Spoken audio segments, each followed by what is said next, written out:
Meio ambiente ameaçado, aumento do crime e da violência no mundo real, doméstico e virtual. Crise nas relações de família e do trabalho. Quais são as respostas do judiciário do século XXI para esses conflitos, esses desafios? Judicialização ou ativismo judicial? Qual é o papel contemporâneo do juiz?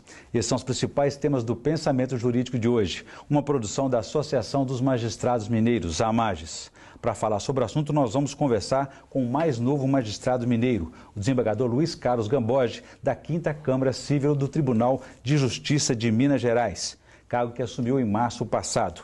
Ele também é mestre e doutor em Filosofia do Direito pela UFMG e professor de Filosofia do Direito na Universidade FUMEC e no mestrado em Direito da mesma faculdade. Já foi deputado estadual constituinte, secretário de Estado de Recursos Humanos e Administração e secretário adjunto de Trabalho e Ação Social. É também autor do livro Direito, Razão e Sensibilidade, as instituições na hermenêutica jurídica, pela editora Del Rey. Doutor Gamboge, obrigado pela presença, é um prazer recebê-lo aqui no Pensamento Jurídico. Muito obrigado, Ariel. Nós teremos ainda os quadros Pensamento Universitário, em que estudantes de Faculdade de Direito, hoje da Faculdade Milton Campos, me ajudarão a entrevistá-lo. E o quadro Pensamento Literário, em que o senhor fará indicação de leitura para os nossos telespectadores. Doutor Gamboge, quais são os desafios do Judiciário do século XXI? Essa é uma preocupação dos magistrados, operadores de direito ou é um assunto apenas acadêmico? Não, em absoluto, Orion. Esse é um assunto que diz respeito à sociedade brasileira. Nós temos observado que um fenômeno acontece em nossos dias e que demanda o debate constante entre o judiciário e a própria sociedade. Vou fazer referência a um deles, a massificação. Nunca na história da humanidade houve tanta procura do judiciário. E não é só no Brasil, é no mundo. É uma tendência irreversível. É uma tendência irreversível. E por que se dá isso? Porque nós ingressamos numa sociedade altamente complexa e plural. De modo que hoje é impossível você falar no ethos. Você tem que falar em ética, você tem que falar não em moral, mas em morais. Você tem que falar não em direito, mas o direito compreendido como um instrumento de organização de uma sociedade plural. Isso leva a que a sociedade incapaz de resolver as suas próprias questões a recorrer com mais frequência ao judiciário. Por quê? É o que se chama o fenômeno da judicialização da vida social. Perfeito. É porque o judiciário passa a ser o único ponto seguro para a definição do ethos social. Nós teríamos, então, que lembrar que o judiciário nunca antes foi demandado como é demandado em nossos dias. E precisa, portanto, a sociedade compreender o seguinte: quem pede fins tem que dar os meios. O que quero dizer com isso?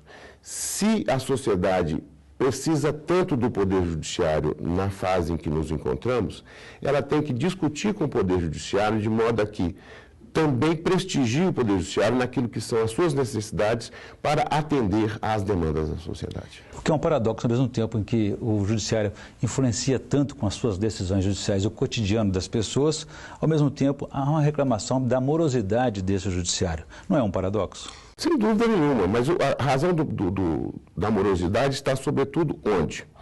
Em 1988, quando se publicou a nossa Carta Constitucional, nós tínhamos uma demanda que estava centrada basicamente nos direitos de primeira geração.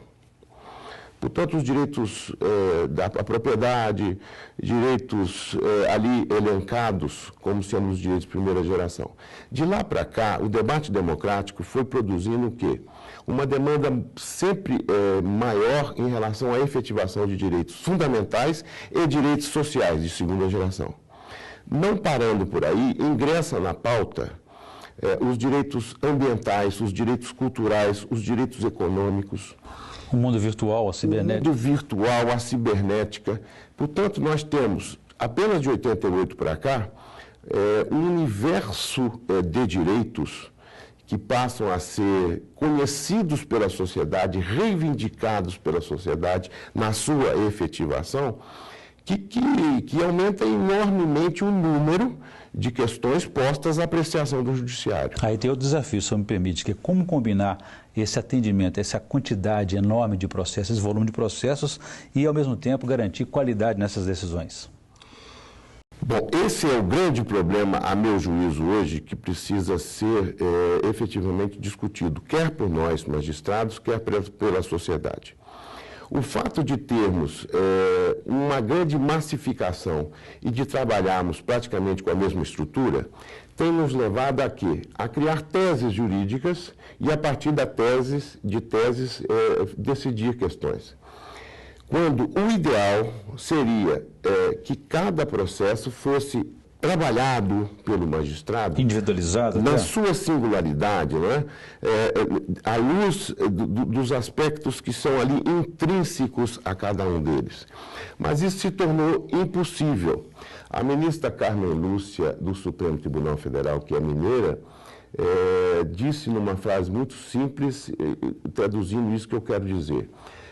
Foi-se embora a fase do intérprete artesanal.